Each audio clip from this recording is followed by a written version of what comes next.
त्यही भएर त हर्कबाद किताब आइसक्यो बजारमा। तपाईँलाई थाहा छैन? एकचोटि हर्कबादको किताब लिएर अध्ययन गर्नुहोस् तपाईँहरू पत्रकार साथीहरू। के हो हर्कबाद? ढुङ्गा बोक्ने हो हर्कबाद? होइन हेर्नु, सरकारले गर्दै गरेको काम ठिक छ त? तपाईँ के भन्नुहुन्छ? एउटा तपाईँ पनि मान्छे त होला, मान्छे जस्तो देख्नु भयो तपाईँले। छाती थाप्न आउने भनेर खोइ आज सुकुम्बासीलाई छाती थाप्दिने सुकुको हालत भयो। सुकुले चाहिँ सुकुका सुकुले सुकु भन्दाखेरि कुन ठुलो कुरो भयो? बालेन शाहको व्यक्तित्व देखेर चाहिँ तपाईँ लोभिन हुन्छ अरे होइन? तू समझा? हाँ। नहीं तू समझा नहीं। स्टॉप स्टॉप स्टॉप, जरा पीछे लेना, जरा जूम। अर्को खगेन्द्र सुनवार भन्ने थियो, त्यो समय अनुहारै छोपिने चस्मा लाउने भट्टु जस्तो अनुहार गरेको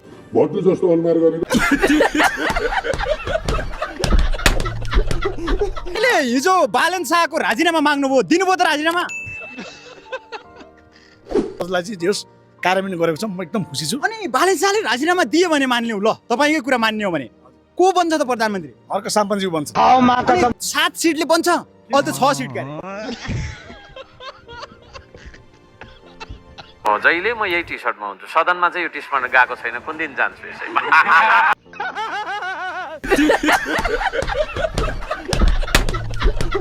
माटो कस्तो रहेछ भन्नुहोस्, स्वाद कस्तो रहेछ? राम्रो छ, एकदम स्वादिष्ट छ, राम्रो छ। कस्तो चिकन जस्तो कि मटन जस्तो कि?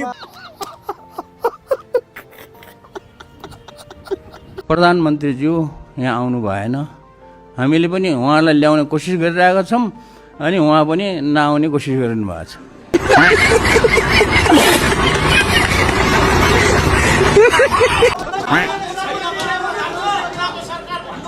Music please. फर्क भनिदेऊ न राय माइलाले गाबै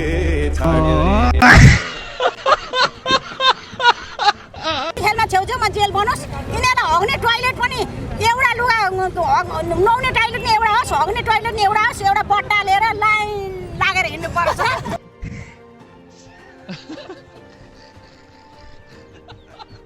हात्ती आयो, थ्याङ्क यू भेरी मच। 2-4 दिन यता देशको राजनीतिक सरगर्मी यसरी तातेको छ कि सिलाउने छाँटकाट मात्र होइन, त्यो तातेको भुङ्ग्रोले अब के गर्ने हो भन्ने सम्मको अनेकन आशंका उब्जिएको छ। कुरा उही हाम्रा प्रधानमन्त्री बालेन्द्र बाहुबलीकै हो। अमरेन्द्र बाहुबली यानी मैं। म त के लाग्छ त्यो घटनाले मलाई के दिमागमा आइसकेको छ भने अब ठुलो मान्छेले सानोलाई चाहिँ नौसाल्नु, सानो दर्जाको प्रहरीलाई चाहिँ तपाईँले थर्काउनु भयो भने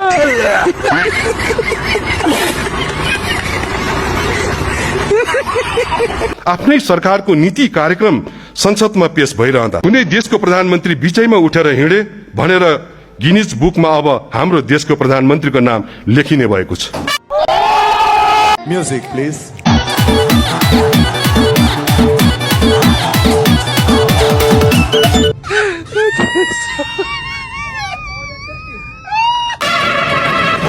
यस्तो रेकर्ड राख्न लागेकोमा म उहाँलाई बधाई दिउँ कि दुःख व्यक्त गरौँ सभामुख महोदय। सुन्नुहोस् न, मैले भने त म पनि जनप्रतिनिधि, सुन्नु न, तपाईँ प्रश्न गर्नुहोस्, मलाई थर्काउन थाल्नु भयो भने त फेरि हाम्रो यहाँ पनि झगडा हुन्छ। धैरो भन्दैछ यस्तो हान्छु। हामीले माटोलाई फोहोर भन्यौँ, माटो ढुङ्गा यस्तो। हामीले माटोलाई फोहोर भन्यौँ, माटो ढुङ्गा यस्तो।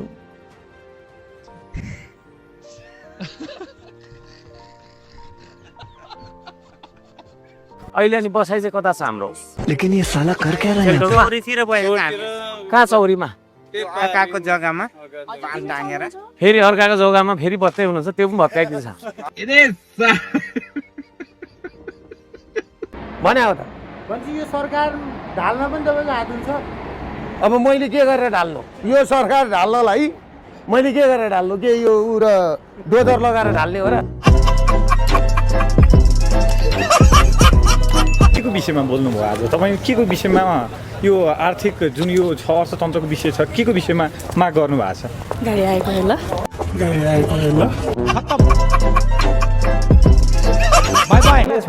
तपाईँलाई छोडिदिनु ढुङ्गा माथि फुल फुलाउने मान्छे हो हामी भाषणै ठोक्यो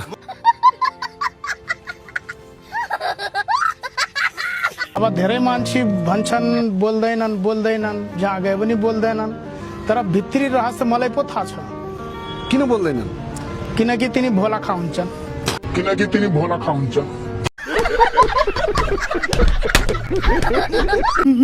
यति राम्रो स्टकोट लाउँदाखेरि पनि बाख्राको उठालो जस्तो देख्ने यो मान्छे चाहिँ को नि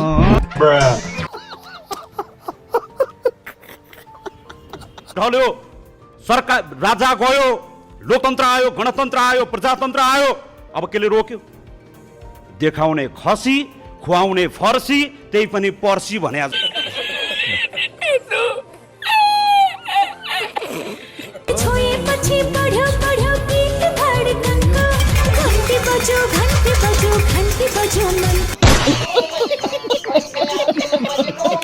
जिपर पनि लाउनु बिर्सिनु नो प्यान्ट त्यो फास्टनर पनि लाउनु बिर्सिनु भयो भनेर त्यो पनि मैले हेरिरहेको थिएँ सामाजिक सञ्जाल त लगाएकै हो तर त्यो प्यान्ट चाहिँ अलिकति पुरानो थियो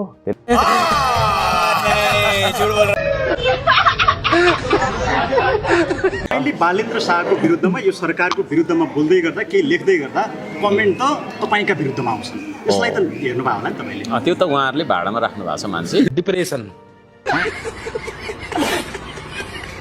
धरतीको माटो यो माटो खाएर कसम खाएर म भन्न चाहन्छु ए माटो खाएर भन्नुभयो तपाईँले यो हर्क माटो खाइदिनुहोस् न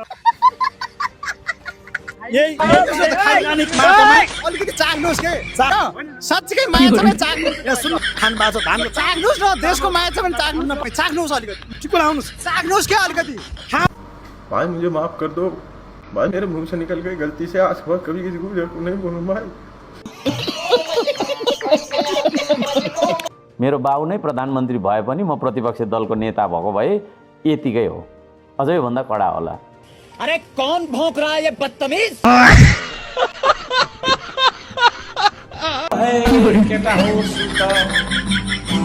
जागर न सागर खाने बेला चयागर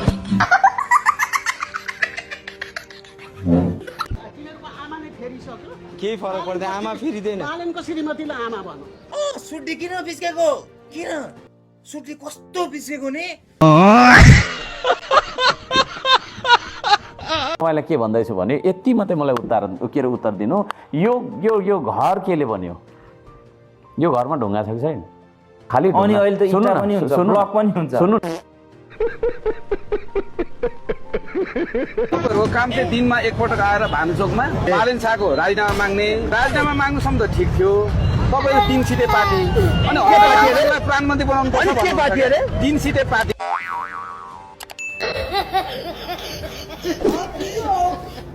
प्रधानमन्त्री आउनु भएन भने चाहिँ के हैन बोल्न खोइ हैन जनताको जवाफ दिनु परेन र्याब हान्न बोला होइन नि भन्नुस् त ठ्याक्कै प्रतिपक्षलाई हजुर प्रतिपक्षलाई के छ जवाफ उहाँले भन्दै हुनुहुन्छ प्रधानमन्त्री उपस्थित गराउनुस् यो त सदन भित्रको कुरा हो नि त अब यहाँ बाहिर आएपछिको त फेरि कुरा अर्कै हुन्छ अहिले त हामी सँगसँगै खाजा खान जाँदैछौँ हामी त्यही हुन्छ भन्नुस् न त उहाँले के भन्नुहुन्छ प्रतिपक्षको दोष हो भने भन्नुस् अनि उहाँले चाहिँ अब आफ्नो जे भयो भने आफ्नो प्रधानमन्त्रीलाई राम्रोसँग नि हेरेको छैन अनुहार पनि हेरेको छैन कतिलाई अब प्रधानमन्त्री होइन नजिकबाट देख्न पाएको छैन त्यो इच्छा हुन सक्छ बिल्कुल बिल्कुल उठेर विरोध गर्नुहुन्छ उहाँ नि उठ्नु मात्रै भएको थियो जस्तो लाग्छ मलाई आई थिङ्क ठिक छ भएन तर हामी त्यस्तो हुँदैन त कहाँ त्यस्तो गरेर पर्सनली रूपमा त्यसरी अब उहाँकै गाडीमा खाजा खान जाँदैछौँ अर्जेन्ट मेसेजहरू आइराखेको थियो माथि यसरी राष्ट्रपतिको अगाडि फोन राखेर गर्नु शोभनीय नहुने भएर यसरी चाहिँ टेबल मुनि चाहिँ फोन राखेर मेसेजहरू हेरिरहेको थिएँ अर्थमन्त्री निदा आयो भनेर यहाँ 10औं लाखलाई रमिता भाषा आज मेरो देशको बच्चाहरूले म मिलियनियर कसरी हुने म बिलियनियर कसरी हुने भनेर सपना देखिरहेछ तर मेरो देशको बच्चाहरूले म कुन देशको क्लिनर हुने भनेर सपना देखिरहेछ राजीनामा माग्ने सुकुमवासीलाई साँडे गोरुले लखेर्दा मचियो सुकुमवासीहरूको भागाभाग।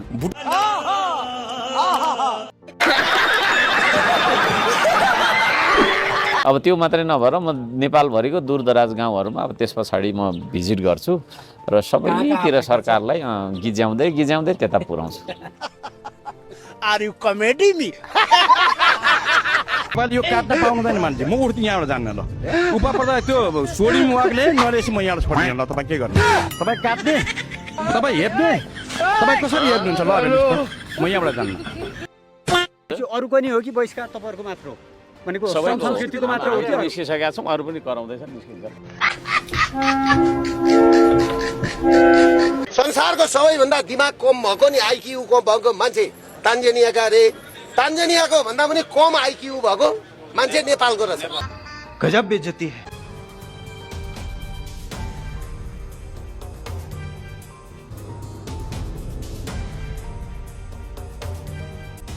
मान्य सदस्यहरू, अब म प्रतिनिधि सभा नियमावली bye bye, tata, goodbye, गया।